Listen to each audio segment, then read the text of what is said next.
నామాల కాలువలో గోవింద భక్తులు పుణ్యస్నానాలు. శ్రీవారు స్నానం ఆచరించి నామాలు ధరించిన కాలువ భక్తులతో గోవింద నామస్మరణతో మారుమ్రోగింది. రథసప్తమి పర్వదినాన్ని పురస్కరించుకుని అనేక మంది భక్తులు పుణ్యస్నానాలు ఆచరించి గోవిందనామాలు పలికారు.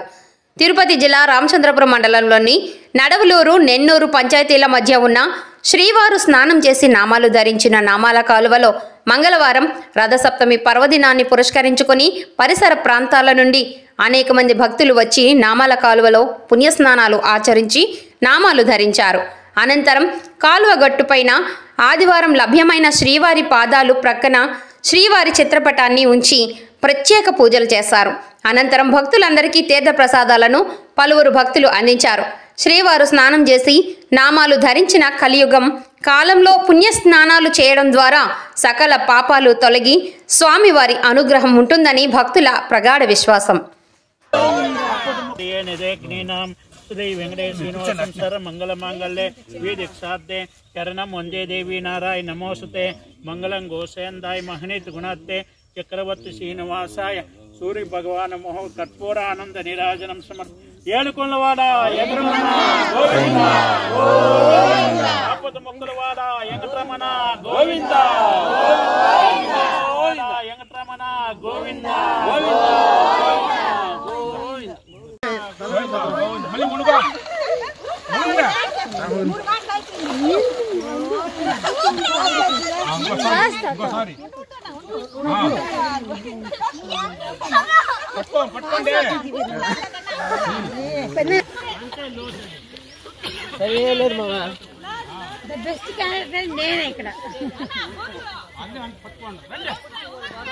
जयाय महा दीनांताय महा जगदत्वाय महा अर्थनाथपाय महा गोविंदाय महा गोपिताय महा गोविंदाय महा आकाशराजाय महा शाश्वताय महा योग मंदिराय महा महाप्रभय महा दामोदराय महा दामोदराय महा शेष निलय महा अगरत्वाय महा नित्याय महा केशवाय महा नारायणाय महा माधवाय महा धूमकेताय महा पालचंद्राय महा उकरकुंडाय महा सूर्पकुंडाय महा एरंबाय महा एते गंधि आसनं समर्पयामि अस्तर्गपाद्योपाद्यं समर्पयामि स्थापयामि स्थानान्तमाचनं समर्पयामि हिमपुष्पं समर्पयामि एते गन्धात्तरपत्तरस्प धूपदीप अष्टोत्तरनामवल कुङ्कुमार्चन समर्पयामि ओम जयते गंधात्तर पत्तरस्प धूपदीप నామకాలం అనే పేరు ఎందుకు వచ్చిందంటే శ్రీ పద్మావతి దేవిని వెంకటేశ్వర స్వామి నారాయణవనంలో మ్యారేజ్ చేసుకొని ఇట్లా బయలుదేరుతూ వస్తూ ఈ నామకాలంలో స్నానాలు చేసి బయలుదేరి తిరుమలకు పోవచ్చునేవారు. కొంతకాలముగా అలా వస్తుంటే ఈ నామకాలంలో మాఘమాసము నందు మాఘ పౌర్ణమి నుంచి స్నానాలు చేసేదానికి చుట్టుపక్కల గ్రామస్తులంతా అక్కడికి వచ్చి స్నానాలు చేసి పోయేవాళ్ళు.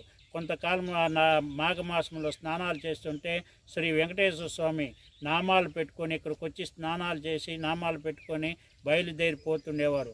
ఇక్కడ నామాలు ఎందుకున్నాయని 4 గంటలకంతా ప్రజలు చుట్టుపక్కల ప్రజలంతా వచ్చి చూస్తే ఎక్కడి నుంచి ఎవరు వచ్చి నామాలు పెట్టుకుని పోతున్నారని ఆలోచించేవారు.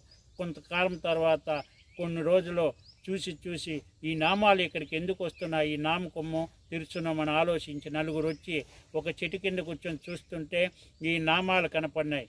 మరలా ఎందుకు ఎవరు వచ్చి మనకన్నా ముందు పోవచ్చున్నారని రాత్రి 1 గంట ప్రాంతంలో వచ్చి ఇక్కడ కూర్చొని చూస్తుంటే వెంకటేశ్వర స్వామి మన కోసం వచ్చి చూస్తున్నారు. వీళ్ళ కనపడకుండా మనం స్నానం చేసి నామాలు పెట్టుకొని పోవాలని ఇక్కడికి వచ్చి తెల్లని వస్త్రములు కట్టుకొని వచ్చి స్నానం చేసి ఇక్కడ 2 రాగి చెట్లు ఉన్నాయి. అక్కడ స్నానం చేసి అక్కడ కూర్చొని నామాలు పెట్టుకొని వీళ్ళకి ఎవరు తెల్లగా కనపడుతున్నాయి. వాళ్ళంతా చూసి ఇదేదో జరుగుతున్నది ఇక్కడ భయంకర వాళ్ళు దూరంగా వెళ్ళిపోయిన తర్వాత వెంకటేశ్వర స్వామి విశ్రాంతి తీసుకొని ఇక్కడి నుంచి బయలుదేరిపోతున్నారు. అలా 4 రోజులు చూస్తుంటే వెంకటేశ్వర స్వామి ఆలోచించి మన కోసం వీళ్ళు వస్తున్నారు, వీళ్ళకి పవిత్రముగా ఉండాలని, వీళ్ళ కష్టాలని తొలగిపోవాలని, ఒక రూపం ధరించిపోవాలని ఒక వెంకటేశ్వర స్వామి విగ్రహము రాగి చెట్ల కింద ఏర్పాటు చేసి వెళ్ళిపోయినారు. అంతా వచ్చి చూసా స్నానం చేసి రాగి చెట్ల కింద కర్పూరం ముట్టిద్దామని అక్కడికి పోతే శ్రీ వెంకటేశ్వర స్వామి విగ్రహం కనపడింది. ఆహా, వెంకటేశ్వర స్వామి విగ్రహం ఎక్కడ వచ్చింది? 4 రోజులుగా మనం స్నానం చేస్తుంటే కనపడలేదు. ఇక్కడ ఈ విగ్రహం ఎట్లా వచ్చినా ఆలోచించి ఓహో నిన్నటాంచి వెంకటేశ్వర స్వామి మన మనం వస్తున్నామని గ్రహించి మన రూపం ఇక్కడ ఉండాలని ఇక్కడ ఒక శిలని ఏర్పాటు చేసిన ఆలోచించి చుట్టుపక్కల గ్రామస్తులంతా వచ్చి స్నానాలు చేసి అక్కడ వెంకటేశ్వర స్వామిని ఏడుకొని పోయేవాళ్ళు. కొంతకాలం తర్వాత ఆ విగ్రహము క్రమిన జనాలు తగ్గిపోవటం వలన విగ్రహము 1994 వర్షాల వల్ల వంక వచ్చినది. ఆ వంకలో కొట్టుకొని పోయిన తర్వాత కొంతకాలం తర్వాత నడవలూరు గ్రామంలో కనపడింది. ఈ విగ్రహం ఎక్కడి నుంచి వచ్చినని ఆ విగ్రహం తీసుకుపోయి మా ఊర్లో పెదమారమ్మ గుడి వద్ద పెట్టాం. ఒక 4 రోజుల ముందుగా మాఘమాసం ఈరోజు రథసప్తం వస్తున్నదని మేమంతా ఇక్కడికి వచ్చి క్లీన్ చేసి అప్పుడు పక్కన ఒక పవిత్రముగా దున్నుతుంటే ఇది పాదాలు కనపడినాయి. వెంకటేశ్వర స్వామి పాదాలని తీసుకొచ్చి ఇక్కడ పెట్టి ఈరోజు రథసప్తం సందర్భంగా నడవలూరు నెన్నూరు ప్రజలంతా వచ్చి స్నానాలు చేసి ఈ మాఘమాసమునందు ఇంకా ప్రతి సంవత్సరము ఈ విధంగా వచ్చి ఒక క్రమేణా మళ్ళా అభివృద్ధి కలగాలని కోరుకుంటూ చుట్టుపక్కల గ్రామస్తులంతా రావాలని కోరుకుంటూ ఈ ప్రభుత్వం కానీ నాయకులు కానీ దీన్ని సెలవు తీసుకొని దీన్ని శుభ్రం చేస్తే బాగుంటుందని కోరుకుంటూ ఏడుకొండలవాడ వెంకటరమణ